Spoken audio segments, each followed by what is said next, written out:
Momen petugas SAR tidur di tebing curam saat evakuasi Juliana, tanpa tenda hanya sleeping bag. Ya, mau mengevakuasi. Morning. Pagi.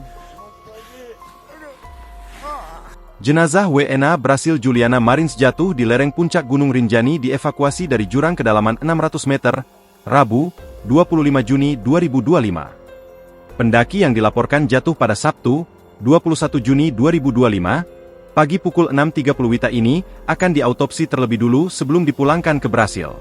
Di balik evakuasi korban, tersimpan cerita para petugas tim SAR yang tidak hanya berjibaku dengan waktu tetapi juga medan ekstrim. Jenazah Juliana akhirnya berhasil diangkat dari jurang menggunakan metode vertical lifting. Proses ini dilakukan dengan sistem puli dan tim pengangkut bergiliran menarik tali dari ketinggian. Pukul 20.41 WITA, jenazah tiba di posko dan langsung dibawa dengan ambulans menuju RS Bayangkara Mataram dengan pengawalan ketat.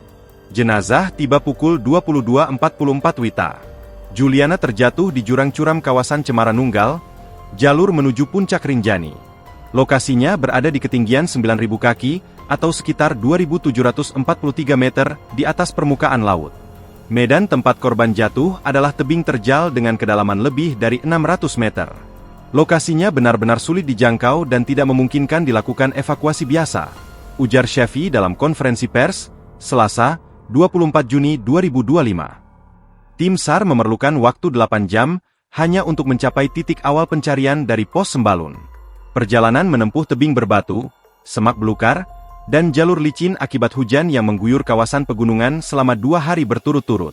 Salah satu tim SAR, Herna Hadi Prasetyo, mengungkapkan tantangan saat proses evakuasi pendaki asal Brasil, Juliana Marins, yang terjatuh ke dalam jurang sedalam 600 meter di kawasan Gunung Rinjani, Nusa Tenggara Barat, NTB, Rabu, 25 Juni 2025. Menurut Herna, di lokasi tersebut banyak pasir dan batu yang jatuh, jadi jika tidak berhati-hati bisa mengancam keselamatan tim SAR.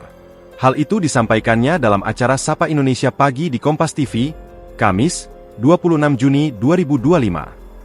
Ia mengatakan bahwa medan yang dilalui untuk mengevakuasi Juliana Marins sangat ekstrim. Jadi yang teras pertama, 2 ini 90 derajat. 90 derajat itu bisa dibayangkan dan batunya lepas semua, ada banyak batu lepas yang itu juga bahaya, terangnya. Ia lantas berujar, pada malam kemarin, tim SAR juga harus melakukan flying camp karena ternyata tidak ada lokasi yang datar di sana. Batu-batu yang ada di kita bor, kemudian kita bikin camp itu kita pasang pengaman-pengaman angkur.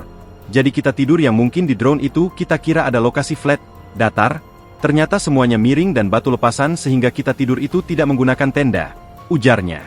Herna mengatakan bahwa tim SAR hanya tidur menggunakan sleeping bag dan jaket seadanya. Dan menggunakan pengaman, kalau tidak kita merosot dan kita jaraknya sama korban ini kurang lebih 3-4 meter. Jarak kita tidur atau ngecamp di situ, ungkapnya. Download Tribun X sekarang. Menghadirkan lokal menjadi Indonesia.